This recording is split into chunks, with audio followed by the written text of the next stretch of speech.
Bien, la semana pasada, hermanos, tocamos un tema. ¿Alguien se recuerda ese tema? ¿Cuál fue el tema que vimos la semana pasada? El sacerdocio universal del creyente. Muy bien, el sacerdocio universal del creyente. ¿Qué significa eso del sacerdocio universal del creyente? Que todos los que hemos creído, ¿verdad?, somos sacerdotes, y los que no han creído pueden llegar a ser sacerdotes, ¿verdad? Esa es una buena distinción. Todos los que hemos aceptado a Cristo como Señor y Salvador, sin excepción alguno, somos ya sacerdotes. Somos un pueblo escogido por Dios, real sacerdocio. Eso es algo que vimos. Esto significa que cada uno de nosotros puede interceder a Dios por los demás. Podemos orar por los demás, podemos pedir la bendición de Dios para los demás, podemos ir directamente al trono de la gracia de Dios y pedir socorro para nuestra vida, para la vida de otros. No necesitamos un sacerdote o un pastor que haga esa tarea de manera exclusiva. Los pastores lo pueden hacer, pero lo pueden hacer como un miembro más del pueblo de Dios. ¿Eso quedó claro, hermanos? No hay un privilegio especial de los pastores en cuanto al sacerdocio de los creyentes con respecto a Dios. Y esto nos da una gran bendición, ¿verdad? Muy bien. ¿Por qué empezamos a hablar de estos temas, hermanos? ¿Alguien recuerda por qué empezamos a hablar de estos temas? ¿Por qué hablar del sacerdocio universal? ¿Por qué hablar, hermanos, de la salvación solo por gracia, por medio de la fe, que fue otro tema? Muy bien, estas clases o esta serie de lecciones vienen como respuesta a una pregunta que hicimos al inicio de la serie. Esta serie tiene que ver por qué somos bautistas, por qué no llevamos otro nombre, por qué no somos pentecostales, presbiterianos, metodistas, luteranos o católicos romanos. ¿Por qué no somos de otra denominación si todos los cristianos son iguales? Si todos los evangélicos son iguales.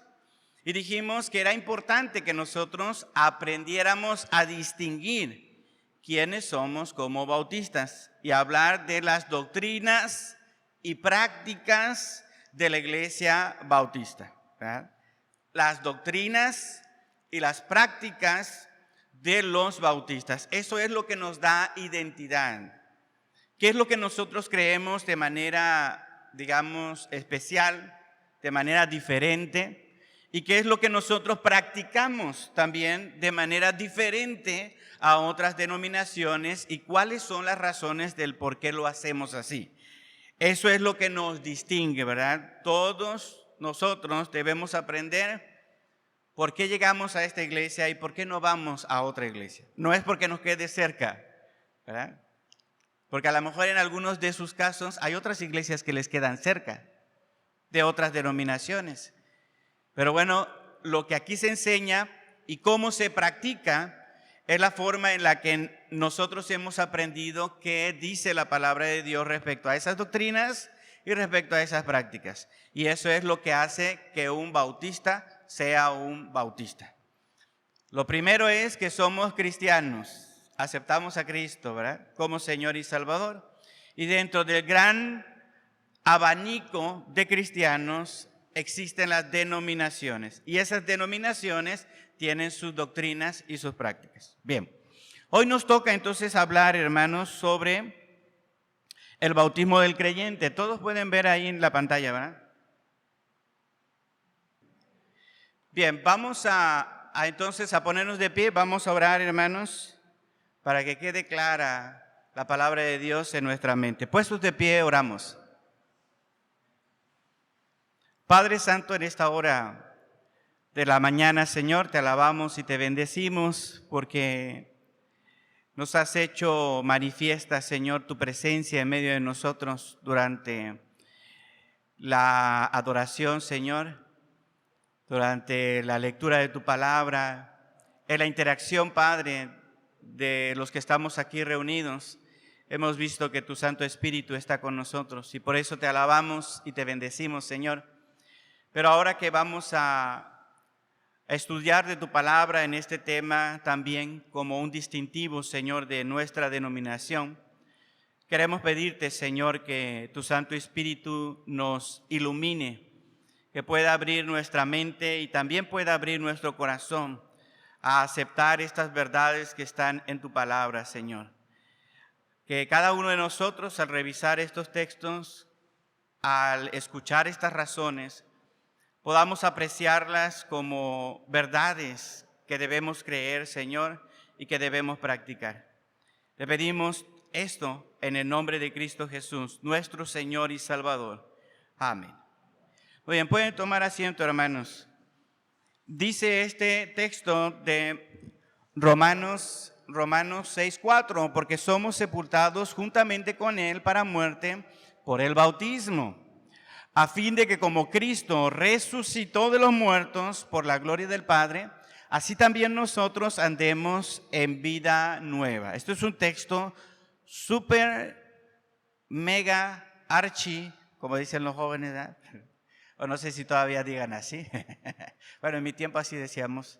Importante, es un texto muy importante para nosotros en cuanto al tema del bautismo, de cómo debe ser practicado el bautismo y lo que el bautismo significa. Es importante para nosotros que entendamos este tema. ¿Cuántos fueron bautizados de niños? Levanten la mano los que fueron bautizados de niños. Muy bien. De niños me refiero de 2, 3 años. De 2, 3 años en el catolicismo, que es muy probable que hayan sido bautizados ahí. Levanten la mano los que han sido bautizados ahí. Muy bien, hay un buen número, ¿verdad? ¿Por qué? Porque esto es lo común en la iglesia mayoritaria, ¿verdad? Que es la iglesia católica romana. Desde muy pequeño al niño se le lleva a bautizar. ¿Por qué se le tiene que llevar al niño a bautizar? ¿Cuáles son las razones? Los que fueron bautizados de pequeños, los que tienen familia católica, ¿cuáles son las razones que les han dado para decir, tienes que llevar al niño, tienes que llevar al bebé a ser bautizado? A ver, hermanos. Porque trae el pecado de los padres. Muy bien.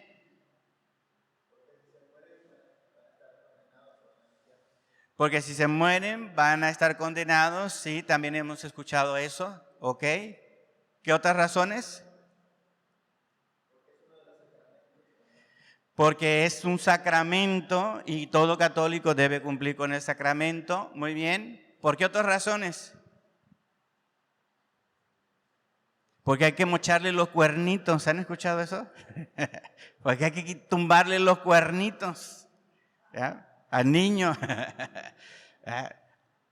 Porque trae el pecado del padre o lo que se le llama el pecado original. Es alguien que está condenado y está en la familia del otro, ¿verdad? Está en la familia del otro, del enemigo, ¿verdad? Entonces le dicen a veces, bueno, yo lo he escuchado mucho eso, ¿no? Hay que llevar al niño para quitarle los cuernitos, lo dicen de manera de broma, pero hay detrás de esto que el niño es un pecador desde muy pequeño y tienen que llevarlo a que a través del bautismo pueda ser ese niño recibido en la familia de Dios, recibido en la iglesia. Y una vez que ese niño es recibido en la iglesia, entonces ese niño tiene garantía de vida eterna. Por eso es importante que los niños vayan, según la idea católica, a ser bautizados, se les quite el pecado original, entren a pertenecer a la iglesia y a través del sacramento ellos puedan tener salvación. Ellos son marcados, ¿no?, con el bautismo siendo niños, y eso va a asegurar que ese niño haga su confirmación, su primera comunión y todos los demás sacramentos que tiene que ir cumpliendo ese niño. Pero ya desde ahí está marcado para hacer. Bueno, esta es una diferencia bastante importante entre nosotros que no creemos que la Biblia enseñe eso. Nosotros no creemos que la Biblia enseñe de esa manera. Este es un distintivo entonces de nosotros como bautistas, el que el bautismo es enseñado de una manera distinta y es practicado de una manera distinta a muchos grupos cristianos, a muchas denominaciones, y a través de la historia de nosotros como bautistas, esta creencia, hermanos, esta creencia ha llevado a la denominación, a nuestra denominación, la ha llevado a la persecución. Por creer como creemos, por practicar como practicamos el bautismo del creyente, los bautistas a través de la historia hemos sido perseguidos, hemos sido asesinados. Mucha gente llamándose también cristiana, pero con una visión diferente de la doctrina, no les ha gustado que nosotros como denominación enseñemos lo que la palabra de Dios dice con respecto al bautismo. Así que por ser bautistas y tener esta doctrina del bautismo del creyente y esta práctica específica, muchos han dado la vida en nuestra historia como denominación. Muchos nos han perseguido. Ahorita ya hay un poco más de tolerancia con respecto a esta doctrina, pero en el pasado fue así. Y la pregunta entonces sería, ¿por qué los bautistas se aferran a la creencia y a la práctica de la inmersión? ¿Por qué? ¿Por qué nosotros, a pesar de que es un riesgo creer de esta manera, por qué en la historia de nuestra denominación nosotros nos hemos aferrado o hemos sido muy firmes en seguir creyendo esto y seguir practicando el bautismo del creyente de la forma en que lo hacemos? Bueno, en primer lugar es porque el bautismo, hermanos, en primer lugar, el bautismo es solo para creyentes. La Biblia enseña que el bautismo es solo para creyentes. Nos aferramos a eso porque la Biblia es lo que enseña. Nos aferramos a la doctrina del bautismo del creyente porque la Biblia es lo que enseña. Enseña que solamente los creyentes deben ser bautizados. Nos aferramos a esta doctrina y a esta práctica porque la Biblia enseña, hermanos, que el bautismo es solo por inmersión. Segunda razón, porque es solo por inmersión, y nos aferramos o somos fieles a esta doctrina o a esta práctica porque la Biblia dice y enseña que el bautismo es simbólico. Tres cosas que nosotros podemos constatar en la palabra de Dios. ¿Me las pueden repetir? Le dije que tenía que poner más atención porque ya no lo iban a poner ahí, ¿verdad? Bueno, Pastor Daniel, primera razón. ¿Por qué nos aferramos a que el bautismo del creyente sea enseñado y practicado de la forma que lo hacemos? Dijimos, porque la Biblia enseña que el bautismo es solo para creyentes. ¿Quién le ayudó al hermano Daniel? La hermana Claudia. Solo para creyentes. Muy bien. Ya los empecé a poner nerviosos, ¿verdad? Así me pasaba en la escuela. Yo empecé a preguntar al maestro. ¿Qué dijo? Bien, segunda razón, porque el bautismo, según enseña la Biblia, es solo por inmersión, ¿verdad? Solo por inmersión. Y la última razón es porque la Biblia enseña que el bautismo es simbólico. Muy bien. Entre todos es más fácil, ¿verdad? Pero, hermano, no deje de poner atención porque le voy a preguntar, le puedo preguntar directamente, ¿verdad? Para que no se me duerma. Busque su Biblia, si no trajo su Biblia, físicamente busque en su celular su Biblia, que ya le dije dónde la puede descargar. Traiga ahí su Biblia para que, si yo le digo, léame el siguiente versículo, hermano, hermana, usted lo pueda hacer. Bien. Ok, entonces eso es lo que vamos a revisar. ¿por qué nosotros como bautistas enseñamos esta doctrina de una manera específica y por qué la practicamos de esta forma? Tenemos 3 razones. Porque el bautismo es solo para creyentes, porque el bautismo es solo por inmersión y porque el bautismo es simbólico. El bautismo es simbólico. Veamos el primer punto entonces, hermanos. El bautismo es solo para creyentes. El bautismo es solo para creyentes. En el Nuevo Testamento, el bautismo venía después de la conversión.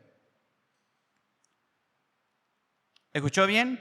En el Nuevo Testamento, en el testimonio de la Biblia, en el Nuevo Testamento, nosotros vemos que los que se bautizaban lo hacían después de que se convertían y no antes. No se iban a bautizar primero y después aceptaban a Cristo como su Señor y Salvador. Esa práctica no la vemos nosotros en el Nuevo Testamento.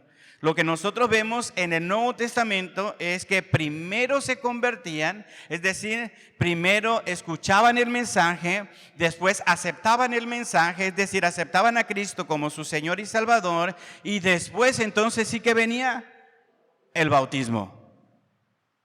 No podemos practicarlo de otra manera, ¿no? No era el bautismo necesario para la salvación. El bautismo no era necesario para salvación. Nosotros vemos en el Nuevo Testamento que el bautismo venía antes de la conversión y que no era necesario para la salvación. Esto es importante porque aún siendo evangélicos, aún siendo bautistas, algunos todavía llegan a creer que el bautismo es para perdón de pecados, para salvarse. Y la Biblia no enseña eso. La Biblia enseña que el bautismo viene después de la conversión. Por eso es que decimos que el bautismo es solo para creyentes. El que no se ha convertido, hermanos, el que no ha aceptado a Cristo como Señor y Salvador, no es un creyente. ¿Está usted de acuerdo? ¿Sí está usted de acuerdo? Es un simpatizante. Es un simpatizante si llega a la iglesia. Pero si no ha tomado la decisión, no se le puede bautizar. Es que yo fui bautizado en la playa. Fui a acompañar a mi primo. Fui a acompañar a mi primo que iba a ser bautizado. Estábamos todos en la playa y entonces el pastor dijo, el que quiera ser bautizado, pase al frente. Y que me empujan. Y que me empujan. Y pues me bauticé. ¿Sí me explico, hermanos? Hay muchos testimonios de gente que se ha bautizado en esas circunstancias. Es que el pastor insiste y insiste y insiste en la predicación y hasta se me quedaba viendo. Se me quedaba viendo el pastor y me estaba haciendo sentir mal. Todo el mundo estaba pasando y pues pasé al frente y como estaba ahí la alberca, ¡pum! Me bautizaron. ¿Y por qué te bautizaste? Me bauticé por emoción. Me bauticé para no quedar mal. Me bauticé porque todos en mi familia ya se bautizaron y nada más faltaba yo. ¿Sí me explico, hermanos? Estas son las razones que mucha gente ha tenido para bautizarse, pero la Biblia enseña, y lo vamos a ver ahorita, que el bautismo solamente viene después de la conversión. Si alguien no ha aceptado a Cristo como su Señor y Salvador y se bautiza, ese bautismo no significa nada. Ese bautismo no es bautismo bíblico. ¿Sí me explico? No es por las razones correctas que la palabra de Dios enseña que debe ser un bautizo, ¿no? Alguien que se bautiza y no es creyente, su bautismo no es válido ante los ojos de Dios. Si un niño, un bebé es bautizado de pequeño, no hizo una confesión de fe, no entendió el mensaje, pero sus padres lo llevaron a que le echaran agua en la cabecita, ese bautismo no significa nada. No es el bautismo que dice la palabra de Dios. Vamos a Hechos capítulo 2, versículo 37. Hechos, capítulo 2, versículos 37 al 41. Si alguien lo tiene, lo puede leer. Hechos 2, 37 al 41. Muy bien, entonces, ¿qué debemos hacer para ser salvos? Eso fue lo que preguntaron, ¿verdad? ¿Cuál es el contexto? Pedro estaba predicando, es su primer sermón. Es su primer sermón. Cuando llegó el día de Pentecostés, hubo una manifestación especial, única, en Pentecostés, y Pedro empezó a predicar y a explicar lo que había sucedido. Y ellos, después de escuchar el mensaje, preguntan, ¿qué debemos hacer para ser salvos? Y nota lo que dice Pedro, ¿qué debe hacer? Usted se tiene que bautizar en la iglesia bautista, porque si no, no puede ser salvo. Eso dice el texto, hermanos. ¿Qué tiene que hacer? Arrepentirse. ¿Ah? ¿Y qué significa arrepentirse? Entender que eres un pecador, que estás condenado al infierno, que Jesucristo tomó tu lugar, pagó por tus pecados y que si tú pones la fe en Él, puedes ser salvo. Pero tienes que arrepentirte de haber ofendido a Dios, tienes que arrepentirte de llevar esa vida que llevabas y poner tu fe en Dios. El arrepentimiento incluye también la fe. Cuando uno deja de creer en uno mismo, se arrepiente de la vida que uno ha elegido llevar sin Dios, entonces la fe se deposita en alguien más. Y en este caso, quien había sido predicado era ¿quién? Jesús. Jesús había sido predicado. Entonces, tenían que primero arrepentirse. Y después, como una manifestación de eso que ha sucedido en el corazón, en el interior del ser humano, ellos tenían que demostrar esa conversión. ¿Cómo lo iban a hacer? Bautizándose.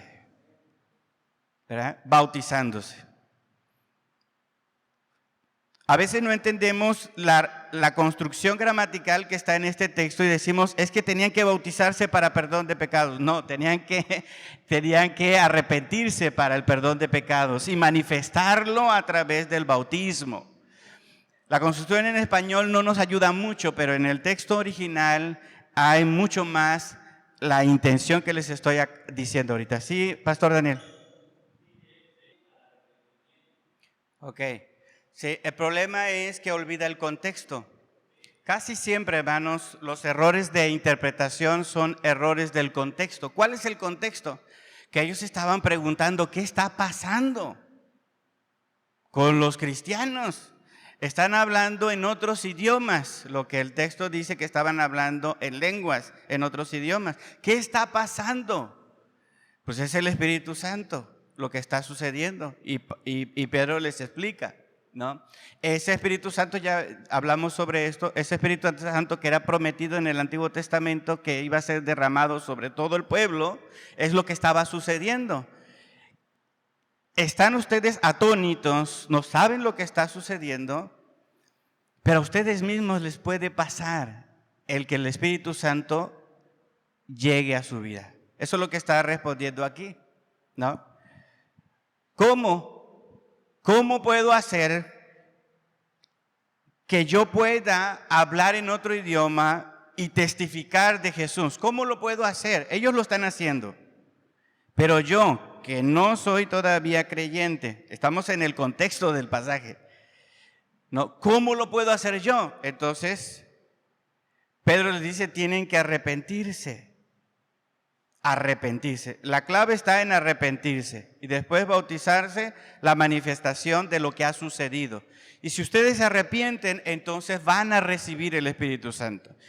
Y la enseñanza de Pablo más adelante en las demás cartas nos va a ratificar esto, que cuando el creyente o cuando la persona acepta a Cristo como Señor y Salvador, inmediatamente el Espíritu Santo viene y lo sella. ¿Cómo lo sella? Viviendo en Él. Viviendo en Él, ¿no? No tiene que esperar hasta el bautismo, esto es algo que pasa inmediatamente, pero se amplía la enseñanza que vemos en Hechos, se amplía con la enseñanza en Pablo. Cuando nos olvidamos del momento, entonces, del contexto de lo que está sucediendo, pueden llegar malas interpretaciones, ¿no? El bautismo nos salva. ¿Qué salva? Salva la fe en Jesucristo, el arrepentimiento y la fe.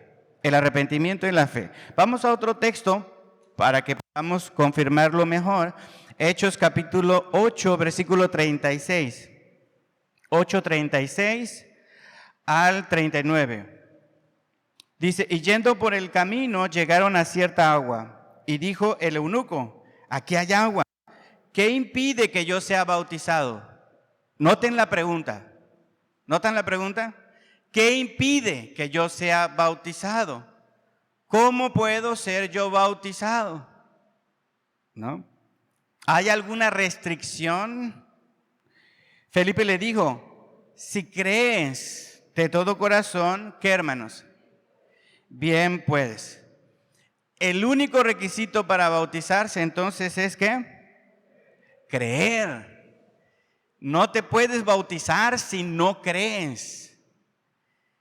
Entonces el bautismo viene como consecuencia o después de la conversión. Primero tienes que creer y entonces te puedes bautizar. El eunuco dijo, ¿qué tengo que hacer para bautizarme? Si tú crees, bien puedes. No, pues necesitas llevar una vida de santidad. Y eso es muy difícil. Te tienes que esperar como unos 10 años más o menos.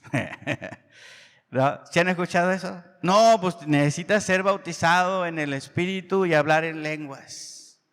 O necesitas ir a tantos encuentros. O necesitas hacer tantas cosas, donar tantas cosas a la iglesia para ver. No. No hay ningún otro requisito para bautizarse, hermanos, más que creer. Por eso el arrepentimiento viene primero y después viene el bautismo. La salvación, entonces, ¿dónde se encuentra? ¿En el bautismo o en el arrepentimiento y la fe? En el arrepentimiento y la fe. El bautismo entonces no salva. No salva. Es importante que nosotros veamos esto, ¿no? Vamos a otro texto, Hechos capítulo 16, versículo 30 al 33.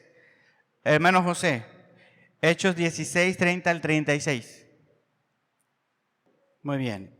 ¿Qué debes hacer para ser salvo? ¿Quién era este hombre? ¿Recuerdan la historia? ¿Quién era? El carcelero de Filipos, ¿ah? ¿Dónde estaban? ¿Quiénes estaban allí? Pablo y ¿quién más? Pablo y Silas entonces estaban en la cárcel. Vino un terremoto. ¿Ah? Vino un terremoto, sacudió la cárcel. Las puertas fueron abiertas. Y el carcelero dijo, me van a matar. Porque ya seguro se fueron todos. Se desesperó.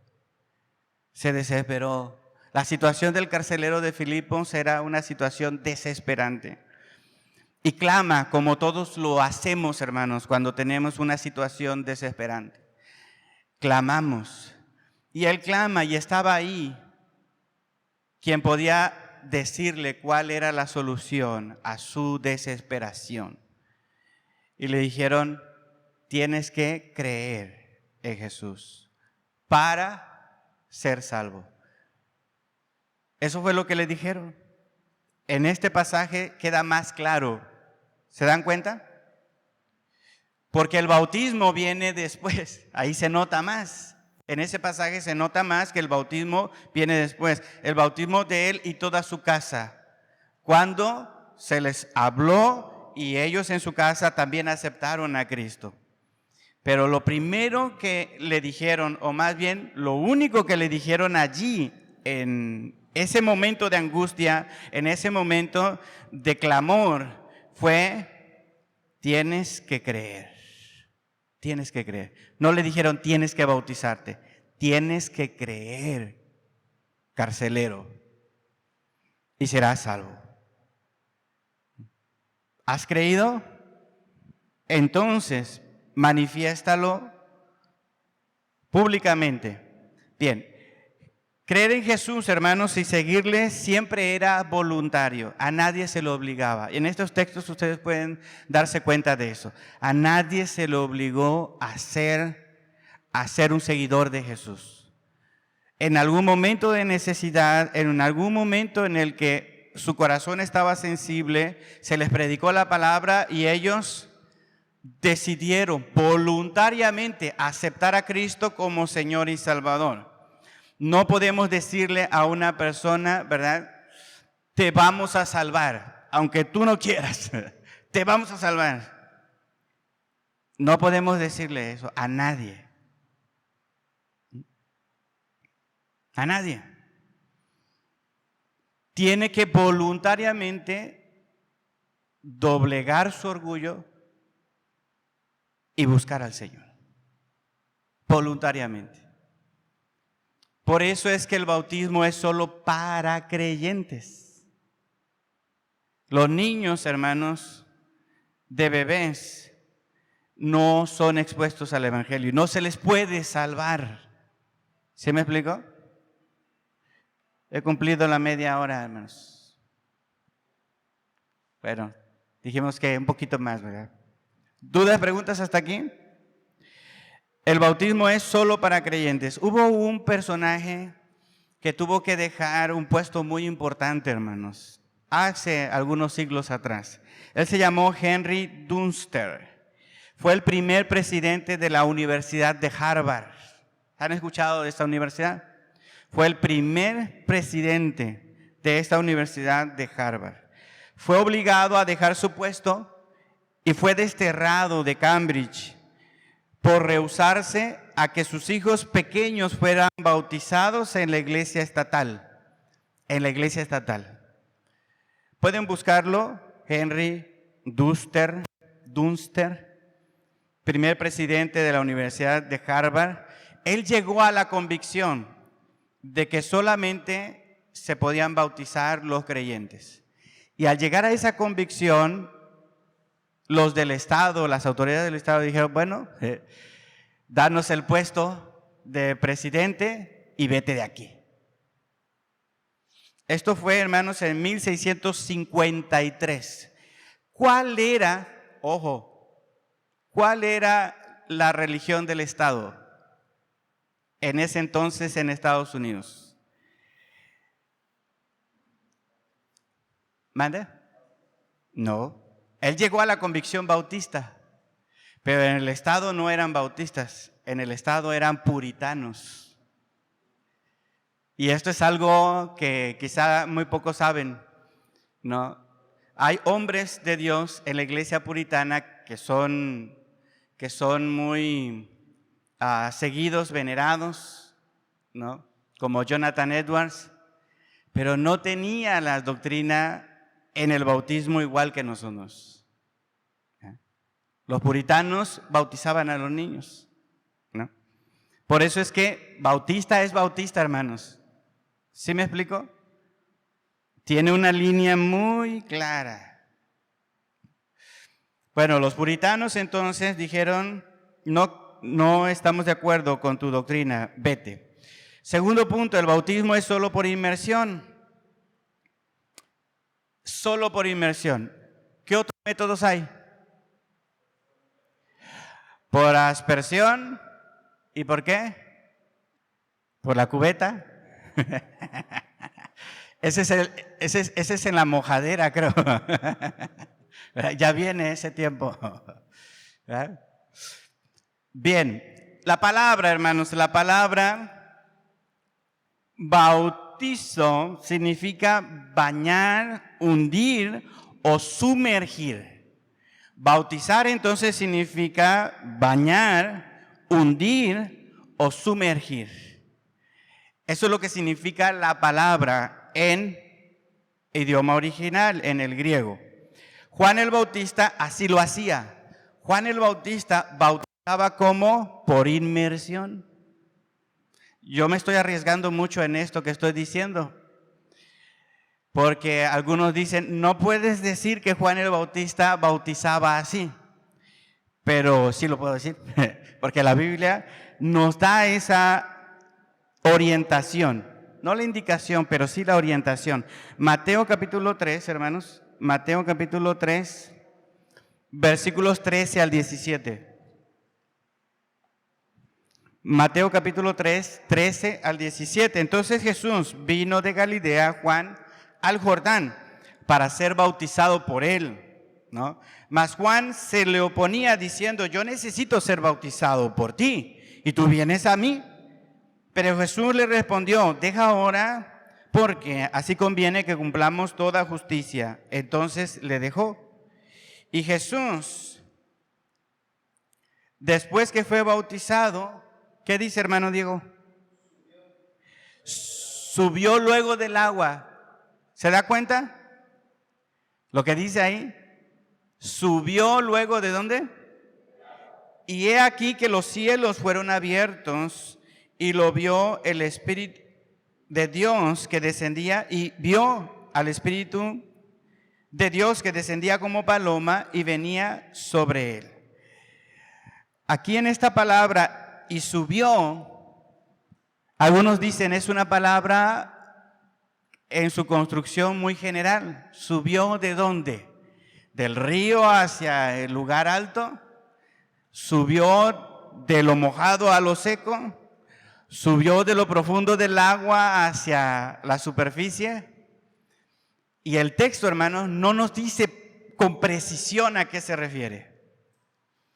Pero la investigación cultural de ese momento ha llevado a la conclusión de que este texto y el que está en Marcos también hace referencia a que Jesús estaba debajo del agua y subió.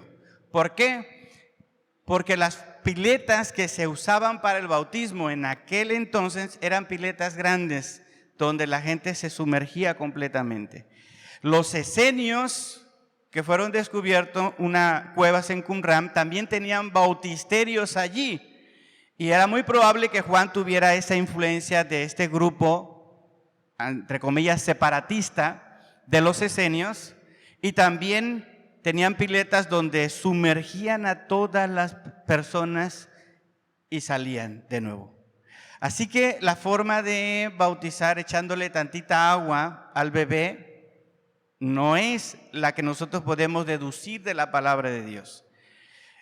El bautismo donde se le echa bastante agua en la cabeza, tampoco, porque una cosa es echarle poquito y otra es, en otros lugares les echan bastante. Por ejemplo, los ortodoxos, no todos, pero sí algunos ortodoxos tienen una tina y ponen ahí al candidato que va a ser bautizado, se bautizan adultos, y de la pileta sacan el agua y le echan todo. No nada más poquito en la cabeza, sino todo. Pero no se sumerge, sino él queda parado y ahí le echan. Esa tampoco es la forma que nosotros vemos en la palabra de Dios. Entonces la palabra significa hundir, sumergir. Juan el Bautista lo hacía así. Los discípulos de Jesús bautizaban por inmersión. Esta misma expresión la encontramos en Hechos, de que subía del agua. Hechos capítulo 8, versículo 36. Hechos 8, 36. Alguien léalo, por favor, al 39. Muy bien, entonces el 39 dice, y tiene la misma expresión, ¿cuándo qué? Cuando subieron ¿de qué? Del agua. Los dos fueron y el eunuco fue bautizado. Bien. El bautismo es solo por inmersión. El cristiano representa su propia muerte al pecado y su resurrección para caminar. ¿Sí, hermano? Ya hay un sesgo religioso en el significado. Pero digamos que la etimología, lo que significa la palabra es sumergir o hundir. ¿Bien? ¿Sí se entiende? Si ustedes van entonces a un diccionario más moderno, van a encontrar el sentido religioso católico. pero no es el sentido de la palabra en sí. Más bien, el sentido de la palabra es lo que nosotros acabamos de decir del griego, ¿verdad? Del griego, hundir, sumergir. Bien, ¿dudas, preguntas, hermanos? Romanos capítulo 6, versículo 3 y 4. Romanos capítulo 6, 3 y 4. El cristiano representa su propia muerte al pecado y su resurrección para caminar en una nueva vida. Eso es lo que significa el bautismo. ¿Alguien puede leerlo? Romanos 6, 3 al 5, por favor. Muy bien. La pregunta más comprometedora, hermanos, ¿no? La pregunta más comprometedora es, si el bautismo no es por inmersión, ¿sí me explico? Si es por rociamiento o por aspersión, si el bautismo no es por inmersión, si los discípulos y Jesús no bautizaron por inmersión, sino lo hicieron de otra forma, ¿por qué Pablo utiliza una imagen como la de muerte, sepultura y resurrección asociada al bautismo? Este es uno de los razonamientos más poderosos para nuestra denominación. Si el bautismo es por rociamiento o por aspersión y no por inmersión, ¿por qué Pablo lo utiliza el bautismo para decir que nosotros, al ser bautizados, somos a semejanza de Jesucristo, que somos sepultados en el agua y luego salidos a resurrección? No tendría razón de ser la enseñanza de Pablo.